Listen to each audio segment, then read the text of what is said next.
पाक अफगान तुर्खम बॉर्डर पर जिरगे की दूसरी नशिस्त हुई। जिरगा मुशीरान के मुताबिक गुज़िश्ता हफ्ते पाकिस्तानी जिरगे की जानिब से रखे गए 3 शराइत पर बहसे मुबाहिसा हुआ।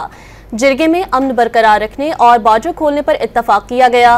अफगान जिरगे ने मुतनाज़ हुदूद में मुदाखलत के बारे में शाम तक वक्त मांग लिया। अफगान जिरगा मुतालिक हुकाम इससे इस बारे में बात करेगा। जिरगा मुशीर के मुताबिक उम्मीद है शाम तक अफगानिस्तान की जानिब से मस्बत जवाब मिल जाएगा। 36 रुकनी वफ्द आज अफगानिस्तान साइड तुर्खम गए थे। वाज़ेह रहे कि पाक अफगान तुर्खम बॉर्डर बंदिश का आज 24वां दिन है।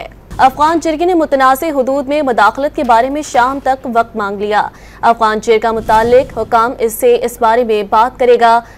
जिरगा मुशीर के मुताबिक उम्मीद है शाम तक अफगानिस्तान की जानिब से मस्बत जवाब मिल जाएगा।